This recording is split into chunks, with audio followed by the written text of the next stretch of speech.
Hello and welcome to the channel. Now, I was going to sing Waltzing Matilda, but I'm not going to subject you to that, so let's just get on with it, shall we? Now, my normal intro would be to ask you what you were doing around the time the following events occurred, but unless you are a freak of nature, then I doubt you were around in 1880. Today's story is about an Australian icon, a legend, a folk hero, loved by millions. But he was also a cold-blooded murderer, allegedly. This is Simply Murder. My name is Jackie, and today we are talking about the iconic Australian Ned Kelly.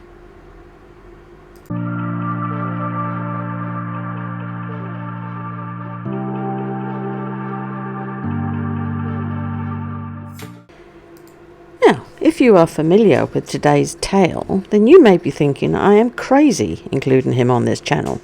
He was a bloody hero and never murdered anyone. Well, yes, I happen to agree, but there is evidence that he was involved in the killing of 3 police officers and maybe more. So we really should know both sides of the story, huh? Now, big disclaimer time. As we all know, history is written by the victors, by the winners. So a lot of what we know about Ned and his gang was written by the very men that he fought against all his short life. There is evidence of Ned Kelly's thoughts and feelings from the time that he dictated into a letter, and there are witness statements from people present at notable events, as well as newspaper articles, which we should probably remember have their own bias. And we will talk about all of that, but please keep in mind that much of what we know may not be entirely true, and should have a big allegedly written all over it. Now, there is no way that little or me can do this story justice, as there are many, much more academic minds have dissected the Ned Kelly story and come up with very insightful and intelligent conclusions, but I am not that clever, so I will just stick to the basics and the more high-profile events. If I get time, I'll have a go at discussing the notoriety of the man and why he is seen as a hero and not a criminal, but bear in mind, it's just my humble opinion. So let's get going. Early life. Edward Kelly was born in December 1854 or June 1855 in Beveridge, Victoria. His father, John, but was known as Red, was an Irishman transported to Australia as a convict after being found guilty of stealing 2 pigs. His mother, Ellen Quinn, also of Irish descent, was the daughter of a farmer where Red Kelly worked after his sentence was complete. They wed in 1850 and had 8 children, of which Ned was their eldest son. Ned had some basic schooling, but remained fairly illiterate throughout his life. When his father died, Ned was only 11 years old, and his mother really wanted to move back to be nearer her family, so he left school and never returned. The family moved to what I can only describe as being a hut, shed, in 11 Mile Creek, which is in between Greta and Glenrowan, which will feature later. And this was near to where her father ran his cattle station. Now, Ned became very familiar with the bush and rural life and how to survive, skills that he would find essential later on. And it was around this time that he saved another boy from drowning and was rewarded a green sash for his bravery by the boy's parents. And he treasured this sash. He was really proud of it. And he was still actually wearing it when he was eventually captured when he was 25 years old. And in the picture of the sash, you can actually see Ned Kelly's bloodstains on it from his last stand. Now, Ned would have his first brush with the law officially when he was around 14 or maybe a little younger, and he was arrested for assaulting a Chinese pig farmer called, and I've got to be very careful how I say this, his name was R. Fook. Now, he spent 2 weeks in custody, but the charges were dropped and he was eventually just let go. The The following year, he had a couple more arrests for assault, and he was again held in custody awaiting trial, but charges were again dropped through lack of evidence and no definite ID. Around about this time, he met notorious bushranger and convict escapee Harry Power, whom would go on to become his mentor. Power was friends with the Quinns, Ned's mother's family, Ellen's family, and he was well known for his sense of humour, and especially when he was conducting his crimes. And he also was well known for not harming or killing any of his victims. Ned was his protege, and he would learn how to be a bushranger from Harry Power. Now, before we continue, I've come up with a couple of terms which you may not be aware of, may not realise what they're about, and so I thought I'd better explain them, and we can go on knowing you know what I know, if you know what I mean. Convicts. Now, obviously, we all know what a convict is, but in this context, it's slightly different. Australian convicts have been transported to Australia as a punishment because they've committed crimes in England, Scotland, Wales, or Ireland, and they are transported to Australia to work for a set amount of time. They are still prisoners. Now, this occurred between 1788 and 1868, and they were treated very badly. Many died on the journey over, let alone when they actually got here. But if they managed to complete their sentence, they could either return back to where they came from, providing they could pay, but most couldn't, or they could stay and try and make a life in Australia, go and get a proper job, or blah, blah, blah. Indeed, many white Australians who claim a convict can claim a convict heritage if they've been here for generations. Now, the English in Australia have a bit of a nickname. They're called POMs. Now, there's a couple of reasons why they might be called POMs. I think we used to think it was because it stood for Prisoner of His Majesty, so POHM, and the H was dropped over time. But nowadays, we more or less feel that it's come from the term pomegranate, which is similar to what they used to call the convicts. They used to call them like Jimmy Granite or something like that. And so pomegranate came from that, and then they became POMs. So that's why we're called POMs. The bush. And the bush is a term unique to Australia as an area of wild, arid land, fairly unpopulated. Now, Indigenous Australians would call it home, but us city dwellers would be unlikely to survive for very long. It's generally a remote, dry landscape with vegetation, and there's wildlife there, but by definition they have to be hardy enough to survive. Many of our uniquely Australian species, such as kangaroos, some snakes, reptiles, and other marsupials, live in the bush. Some people call it the outback, but that's slightly different. That term is more related to bushland that's closer to populated areas. Bushrangers. The first bushrangers were escaped convicts who used the bush to hide from authority. By 1820, the term referred more to those who conducted their criminal activities as a way of life whilst using the bush as a base and a hideout. Crimes were generally theft, robbery and the like, especially as there was a gold rush in Australia at this time. Now, there were some notorious bushrangers who were very dangerous and wouldn't think twice about killing the victims, but the modern image of a bushranger mainly stems from popular figures such as Ned Kelly, Matthew Brady, Edward Davis, who treated their victims humanely, and despite the fact that they were all hanged for their crimes, spoiler alert, they'd pretty much gained a lot of support from the public who called for leniency in their cases. Newspapers at the time would also romanticize them a bit so that they became more like cult figures. So like I would liken them to like Robin Hood, or in America they had Bonnie and Clyde, who, even though they did kill people, they're still seen as more tragic or sentimental figures. Ned Kelly would be one of the last bushrangers and the most famous, or infamous if you prefer. There are folk songs written about the cult of the bushranger, which adds to their mystique and popularity. Outlaw.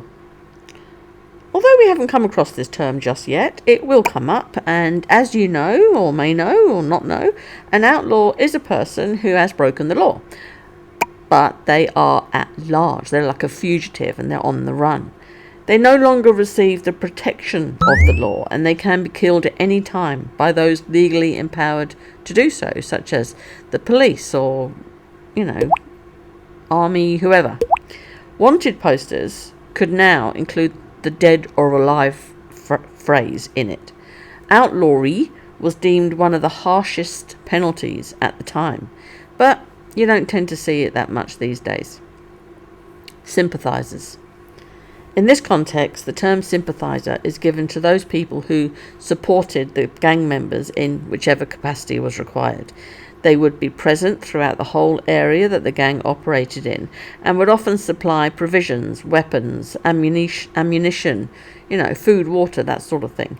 And they would also have been present at some of the notable events, and they would be there to act as a decoy maybe, or a lookout, or hostages even, and supporters.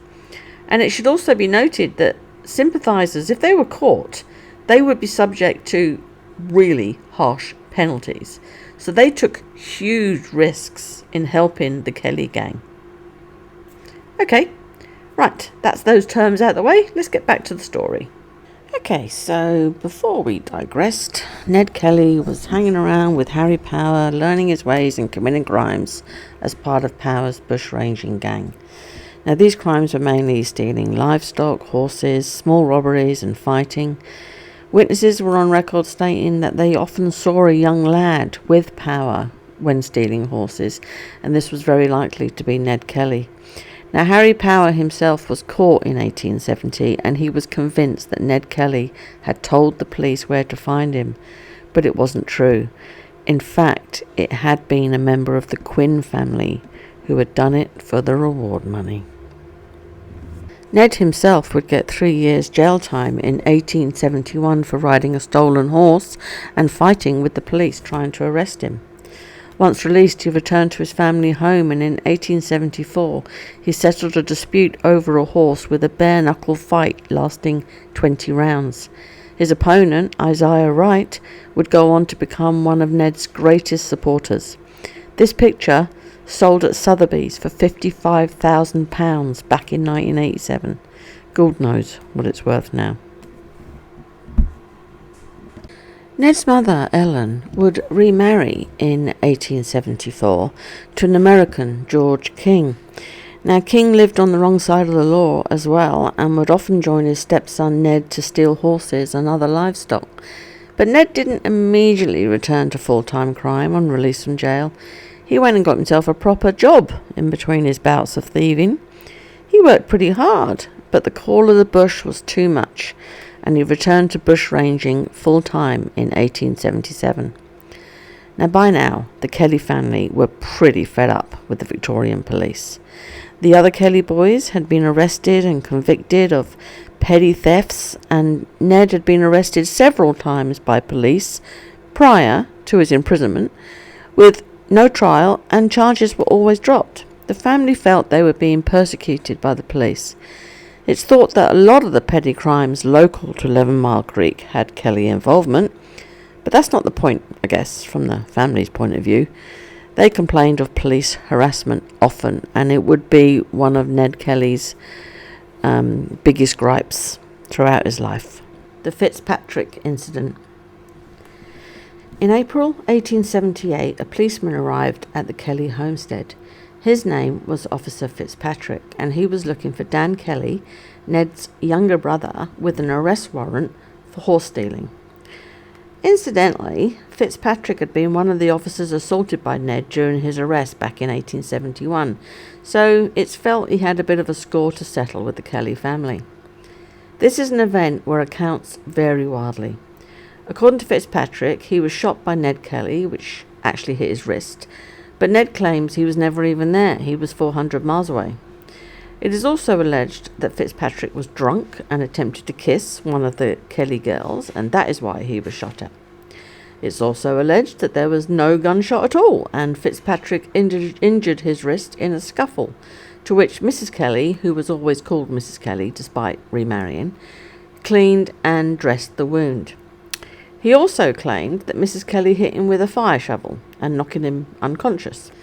The upshot was that Ned and Dan fled, according to Fitzpatrick, and Ellen, Mrs. Kelly, was arrested for aiding and abetting an attempted murder. 3 of Fitzpatrick's colleagues gave sworn testimony at Ellen's trial that Fitzpatrick's account was true, that he was shot by Ned, but it's alleged that they were not even there, so they perjured themselves in court. Ellen was sentenced to 3 years hard labour, which was ridiculously harsh, coupled with the fact that she had a newborn. She was breastfeeding at the time. After this incident, a reward was posted for the capture of Ned and Dan Kelly. The reward was for £100, the equivalent in Australian dollars today is around $15,000. And just to let you know that Australia used British pounds right up until February 1966. So the brothers went into hiding near Bullock Creek, which is now called Kelly Creek, in the Wombat Ranges in northeast Victoria. Or Dan did, and was joined later by Ned, depending on which account you believe. They were also soon joined by Joe Byrne and Steve Hart, who were friends of Dan's, and they then became the iconic Kelly Gang. They spent the next few months trying to get enough money to appeal Ellen Kelly's sentence by committing petty thefts, stealing horses, distilling illegal alcohol, and hunting for gold, helped by many of their sympathisers who supplied food, water, and other items needed to survive in such a harsh environment. The Stringy Bark Creek Incident. In October of 1878, Victoria Police decided to send out a load of officers to search for the gang. Going into the bush was a daunting task back then, but they had received a tip that indicated that they might be hiding out in the Wombat Ranges. One group, containing Sergeant Kennedy and Constables Lonergan, Scanlon and McIntyre, had camped for the night at Stringy Bark Creek. Don't you just love that name? The Kelly gang had already been told that there were officers in the area looking for them. Ned rode around and found horse tracks leading to the officers' camp. The police had no idea that they had camped so close to where the Kelly gang were hiding out. On the following day, Sergeant Kennedy and Constable Scanlon went off on patrol, leaving Constables Lonergan and McIntyre to guard the camp. The Kelly gang surprised them, and it's reported that Lonergan drew his weapon first, prompting Ned to shoot back, and Lonergan fell down dead. McIntyre surrendered and gave up his weapon. Not long after, Sergeant Kennedy and Constable Scanlon returned and were called to surrender, but refused, and a gunfight ensued. Scanlon was shot dead, and Kennedy was mortally wounded.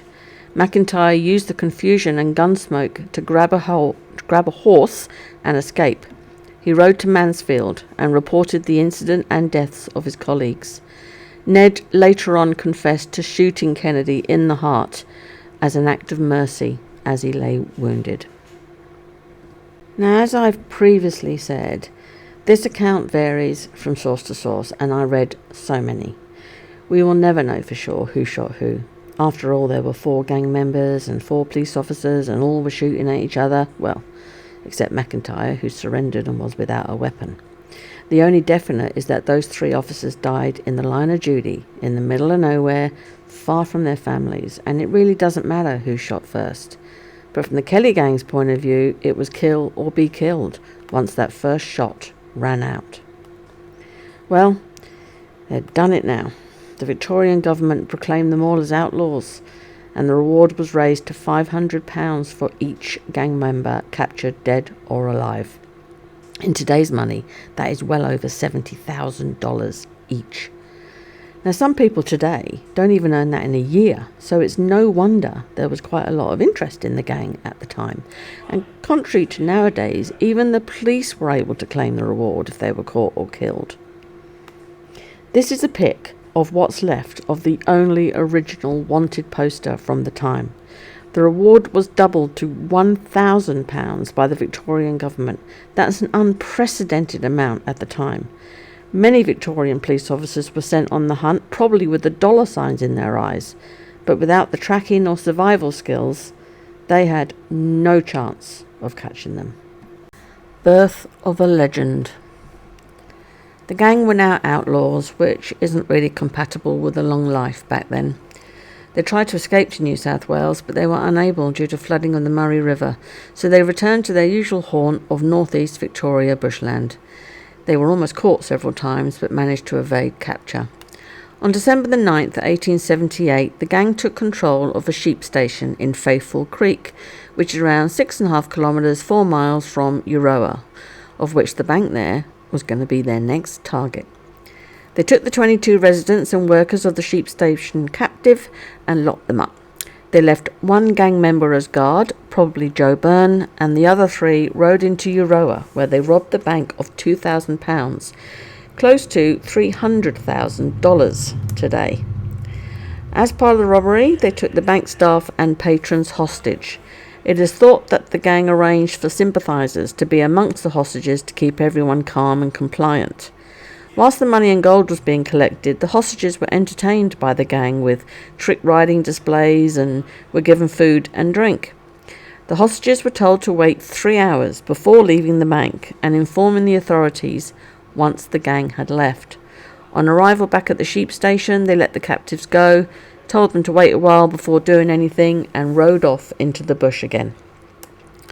When the social media of the day, aka the newspapers, got a hold of the story, they glorified the gang's actions and conduct.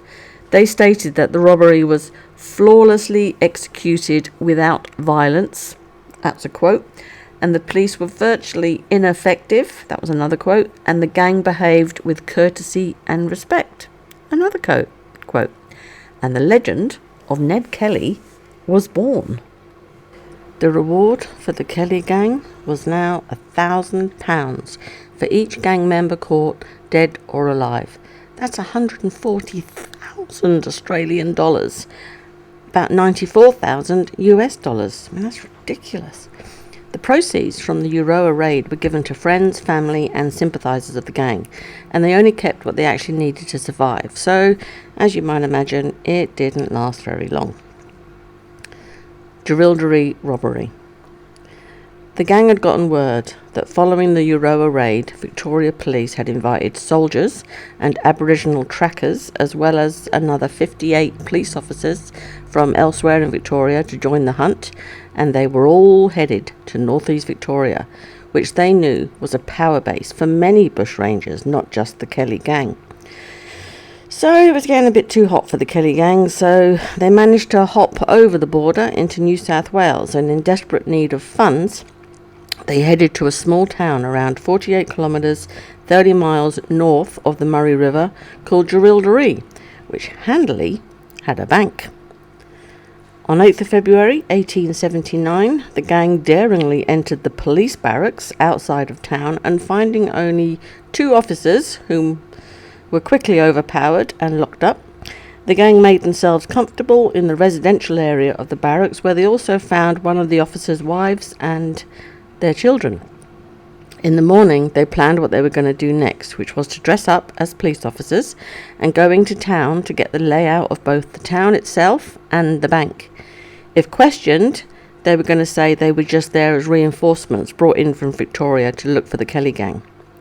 The next day, they took one of the real officers with them into town and held up the Royal Mail Hotel, which was situated next to the bank. Now, as you can see, it hasn't changed much, and it still operates as a hotel today.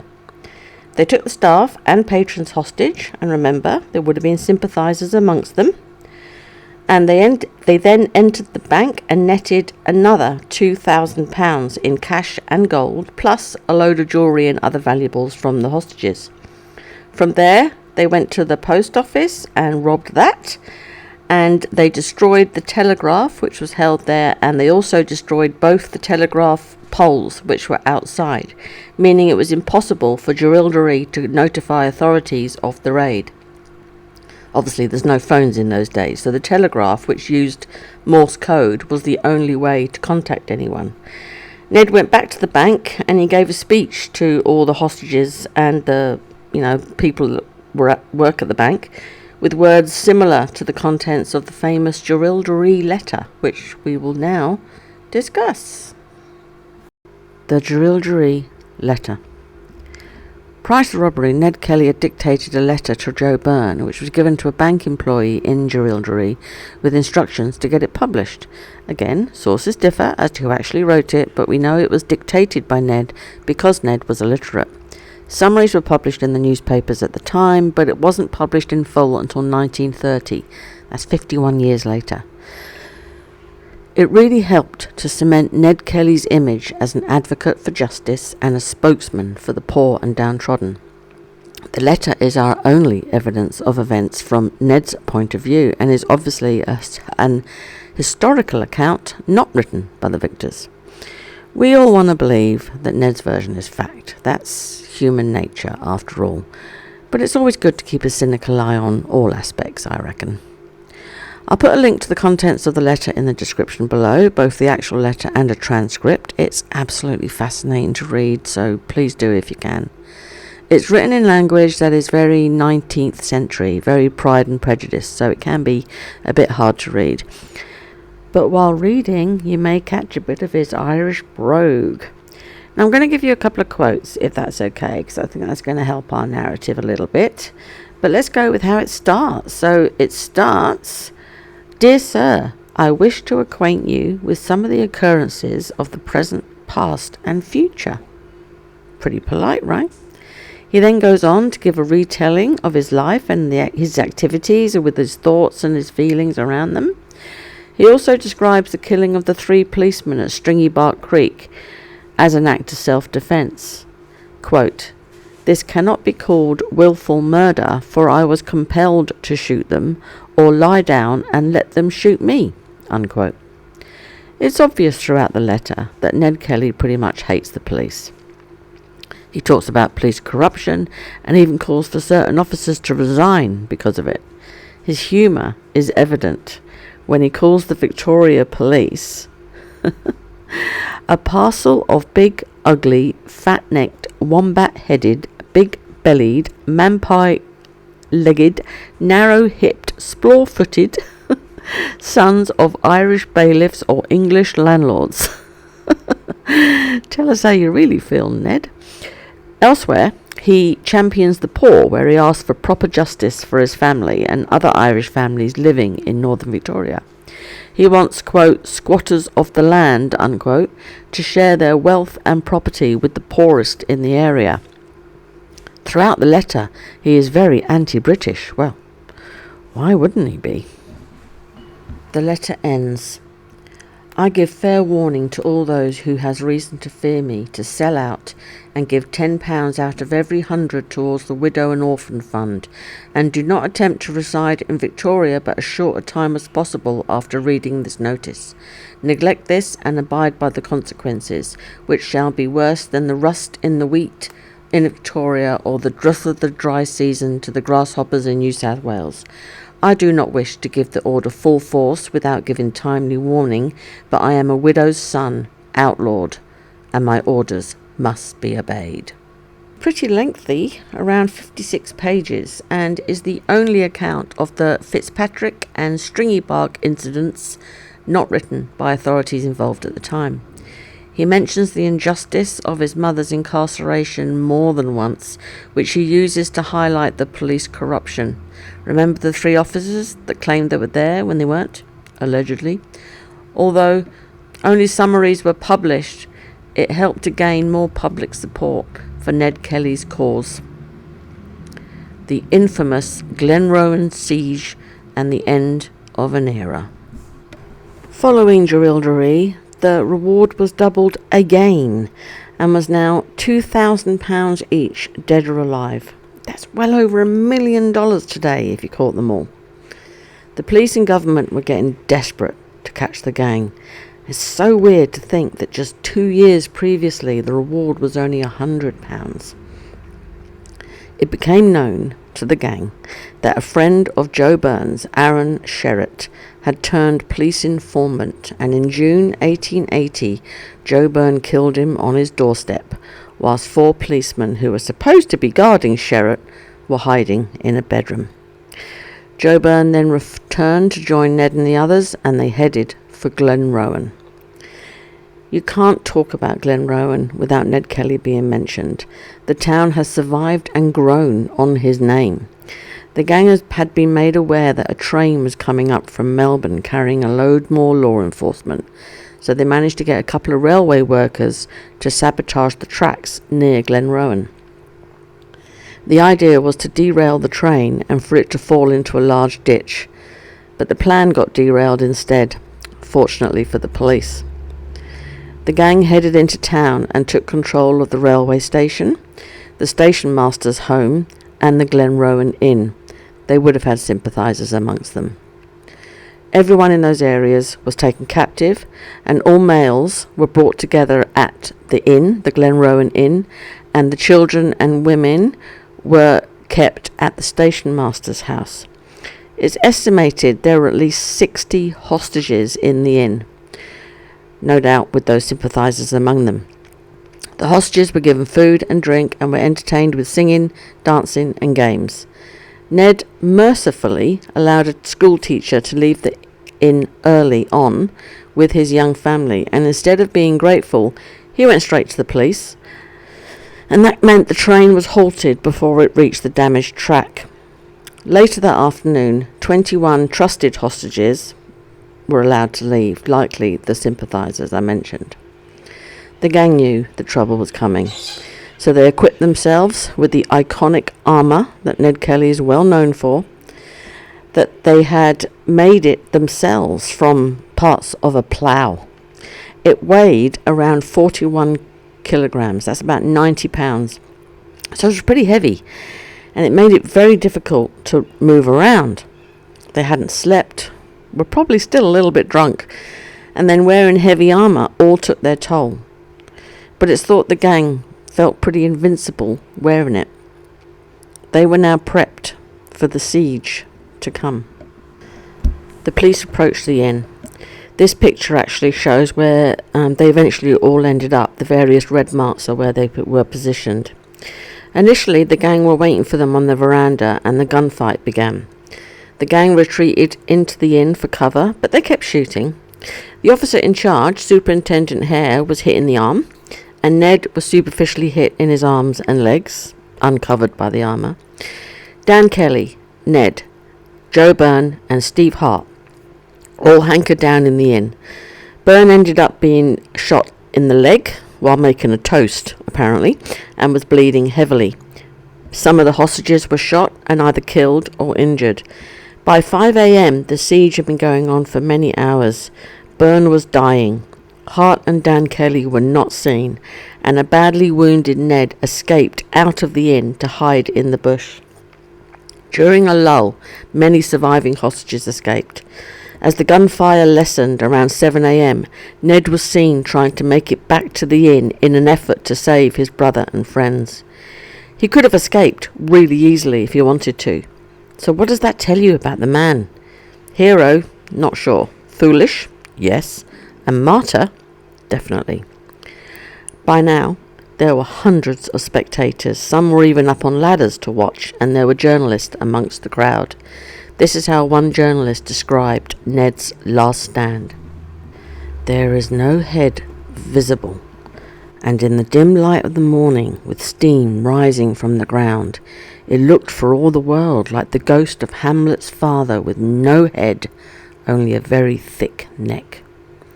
The figure continued gradually to advance, stopping every now and then and moving what looked like its headless neck mechanically around, and then raising one foot onto a log and aiming and firing a revolver. Shot after shot was fired at it with no effect. Can you see why he's a cult figure with newspaper reports like that? With the weight of the armour and the impact from the bullets, he found it difficult to reload his weapons, but he managed somehow and took shot after shot to his armour, which held firm. However, his legs were unprotected. He lasted 30 minutes. He had some cover fire from the inn, but still one man against at least 40 police. He took a couple of shotgun blasts to his legs and collapsed. He was later found to have 28 wounds to his body. By 10 a.m, many of the hostages had escaped the inn. Byrne was dead, and Dan Kelly and Steve Hart had still not been seen. The police continued to fire at the inn until 3 in the afternoon. It was now well over 24 hours since the siege began. Police had ordered a cannon to come, and while waiting for that, they set the inn on fire to try and get Hart and Kelly to leave. Sounding a bit like another siege I know in Waco. A priest, Father Gibney, actually entered the inn during the fire to give last rites to any within needing it. He reportedly said that he found 3 dead bodies, and they were retrieved and turned out to be Byrne, Hart, and Dan Kelly. He reported to the police that as Hart and Kelly didn't have any wounds, that they must have taken poison, but they were both terribly burned and were unrecognizable from the fire. I don't think they poisoned themselves. Why would they do that? But this whole incident was not written by the gang, of course, so why not make them out to be cowards? Byrne's body was tied to a door for display, unbelievably.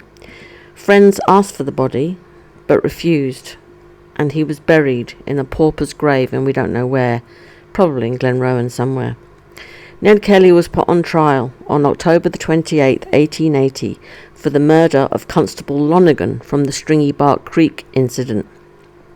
As an outlaw, he could have been killed without trial, but he wasn't declared an outlaw when Lonergan was killed, so a trial had to be held. He was found guilty, of course he was, and sentenced to hang, incidentally, by the same judge who sentenced Mrs. Kelly back in 1878. When the judge gave the customary, "May God have mercy on your soul," Ned is reported to say, "I will go a little further than that and say I will see you there where I go." The judge died of natural causes 12 days after Ned's execution. The public rallied for clemency, but all to no avail. They got like 32,000 signatures on a petition, but it didn't make any difference. Ned Kelly was hanged on the 11th of November 1880. There is some disagreement over his last words. It's commonly thought they are, "Such is life," and you see that everywhere in Australia. But many reports say it was actually, "Ah well, I suppose it has come to this." Several death masks were made, which was very customary at the time, and one is on display in the State Library of Victoria, along with lots of other Ned Kelly artefacts. I read a report that the reward money was divided up amongst the police present at Glenrowan, and the comparatively meagre sum of £50 was to be given to the Aboriginal trackers, but the government decided to keep it for safekeeping, saying, quote, "It would not be desirable to place any considerable sum of money into the hands of persons unable to use it," unquote. Yet another injustice, when many of the police would have got hundreds each. Indigenous Australians and the British, that's another story altogether. Ned Kelly was buried in an unmarked grave outside of Old Melbourne Jail, but there was a newspaper report in 1881 claiming that his body had been used for dissection by medical students, which was illegal at the time. The public were outraged, and the claims were denied, but when his bones were examined in 2011, they could see saw cuts made. In 1929, the old Melbourne jail was closed for refurbishment, and many bodies were discovered buried on the site. Many bones were taken by spectators, but Ned Kelly's remains were retrieved from those who had taken them. His skull was sent to Canberra, don't know why, and his other remains reburied. The skull was lost, but eventually found in a safe in 1952. It was put on display at the old Melbourne jail, which was now closed and opened as a museum, but was stolen again. A mass grave was found by archaeologists in March 2008 who were actually looking for Ned Kelly's remains. They obtained a DNA specimen from Ned's grandniece, Ellen Harlow, who was then 62 years of age. It took 4 years, but they managed to piece together Ned Kelly's skeleton, mostly complete. The injuries to the arms and legs could be seen from the gunshots he received at Glenrowan, which had showed a little bit of healing. He was finally reburied, hopefully for the last time, in 2013 near his mother at a cemetery in Greta, where Dan Kelly and Steve Hart are also buried. Let's hope he can rest in peace at last. So why is Ned Kelly seen as being a national hero? Why is he an Aussie legend? Many scholars have debated this point, and it is a polarising viewpoint, as some just see him as a cold-blooded cop killer. He was, and still is, the poster child for defying oppression and for the plight of the poor. Aussies are known for defying authority, fighting for our beliefs and cheering for the underdog. I mean, we have to. Have you seen our football team? But Ned Kelly did that too. In the space of 100 years, he has gone through a metamorphosis from a petty criminal to bushranger to outlaw to folk hero to national hero to international acclaim. Not bad for a poor Irish lad, son of a convict and coming from absolute poverty. A real rags to riches story. But in his case, his riches were given to the poor and needy. He is Australia's Robin Hood and one of our national symbols.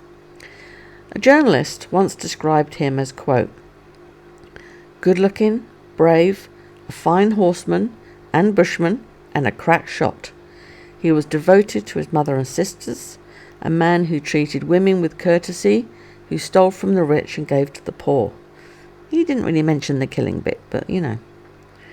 There have been many songs, books, poems, articles and films about Ned Kelly. Mick Jagger once played him in 1970 and Heath Ledger played him in 2003, amongst many other films. I even hear that Russell Crowe might be involved in a new film about Ned Kelly. He's been on a stamp. You can't go in any tourist souvenir shops without seeing loads of Ned Kelly merchandise. You can even have him as your mailbox. This is one a few doors down from me. Kelly tourism is big business in Victoria. You can go on Kelly tours, visit his homestead, go to Euroa and the inn at Glenrowan. His armour, death masks, letters, old photos and many other memorabilia can all be seen in museums here, so check them out if you ever visit. Rural northwest Victoria is often called Kelly Country, and there are many national landmarks such as creeks, hills, towns, etc. have had their names changed to Kelly. Now, before we finish up, and I love you and leave you, there are a couple of interesting things which I came across that I'd like to tell you about. So, number one, if he was put on trial today, it would be for manslaughter on the grounds of self-defence. He would still probably have been found guilty, but he wouldn't have been executed, even if we still did that. Number two, the Ned Kelly story was the subject of the world's first full-length feature film back in 1905. Many of his family would still have been alive at the time, including his mother. Number three, George King, Ned's stepfather, disappeared, and we don't know what happened to him. I couldn't find him anywhere. One of the sons he had with Ellen went on to become a policeman, and then he became an international horse-riding champion. Number four, Ned never married, but one of his sister's descendants became an elected politician in Euroa. Her name is Steph Ryan. I wonder if she used her family history in her campaigns. I would have. So, that is it for today. Thank you so much for listening to me droning on. Please like, subscribe, whatever you want. But give me a comment. What do you think about Ned? What do you think about Ned Kelly, the Kelly gang, his story? Do you think he should be criminalised, or do you think he is a true blue Aussie hero? I'd love to hear what you think about it. Catch you later. Bye.